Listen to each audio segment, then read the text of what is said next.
Hey everybody, I'm going to talk a little bit today about one of the big variables in jerkbait fishing, and that's color selection. And I've always said that jerkbait fishing is the most difficult technique to learn to catch fish because you do have so many different variables, whether it be color, cadence, retrieve, line size, whatever like that. But the biggest question that I get, in all the instructional jerkbait trips that I do is, what color do I need to use? What's the best color of jerkbait? What's your favorite color?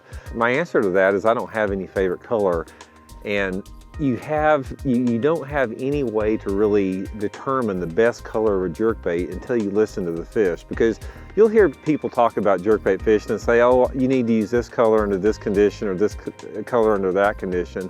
And I haven't found that to be true at all. I found out that the fish want a certain color under certain conditions, and that changes day by day. And particularly like with the Megabass lineup, it's sort of hard to get caught up in colors because, Megabass offers over 100 different colors. So I sort of want to give you a few tips on a starting point so it's not quite so intimidating.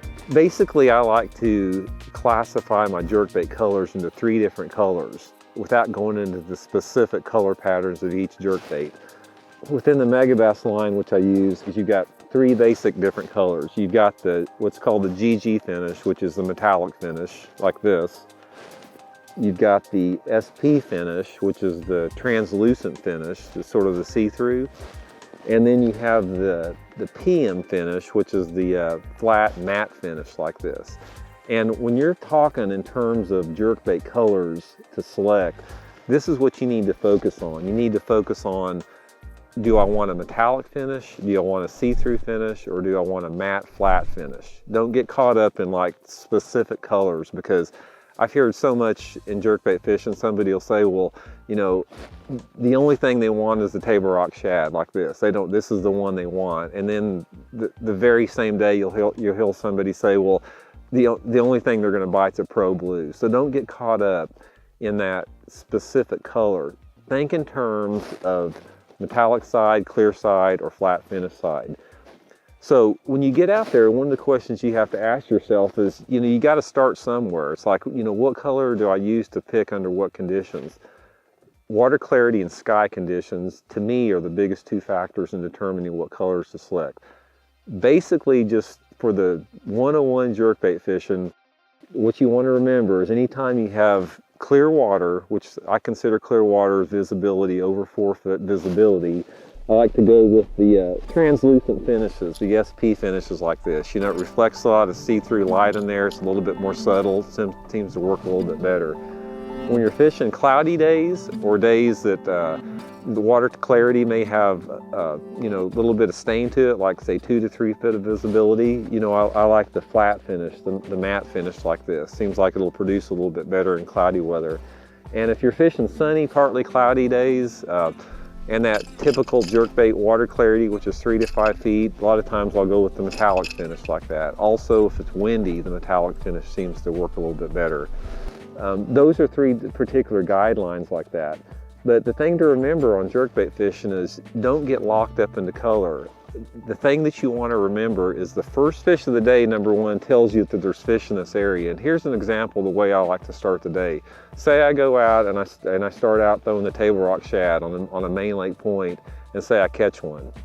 That tells me that there's fish on that particular point. Now, to maximize that area and to really dial in on the specific colors, once I get into an area where I know there's some fish, that's when I'll experiment with different colors. I may catch one on the table rock shad, and then I may pick up and try a translucent color, or I may pick up and try a metallic finish. And I'll try that for maybe like 5 or 10 minutes to sort of give myself a feel for, what they want the best. Because what I'm looking is I'm trying to find the color that will maximize the quantity and quality of the fish that I'm catching. And why these are guidelines that I'm talking about as far as water clarity and sky visibility, that changes throughout the day, because the wind speed will change it, the angle of the sun will change it. Sometimes you'll have clouds move in and the light intensity is a little bit more or a little bit less. And every time that changes, your color selection may change. What works at 8 o'clock in the morning may not work at 1 o'clock in the afternoon, based upon the fact that the wind and the water clarity and the sky conditions are changing. That's why, again, I say jerkbait fishing is one of the most complex technique that you have is because these variables are always changing like that. Don't let that intimidate you as far as that goes. It's a matter of experimentation. I can't tell you how many times that I've been fishing where I've been locked in on a particular color, and I'll go back to the same lake time and time again, and this is my favorite color. Then I'll take somebody with me that tries a completely different color, and they'll wind up, catching a lot more fish than I do. So just remember, the big keys on jerkbait fishing when you're selecting color is stay with the basics, think in terms of metallic finishes, clear finishes, or matte finishes, and be creative, be open-minded, be willing to switch up that a little bit. Try something for 5 minutes. If it's not working, put it down and try something else.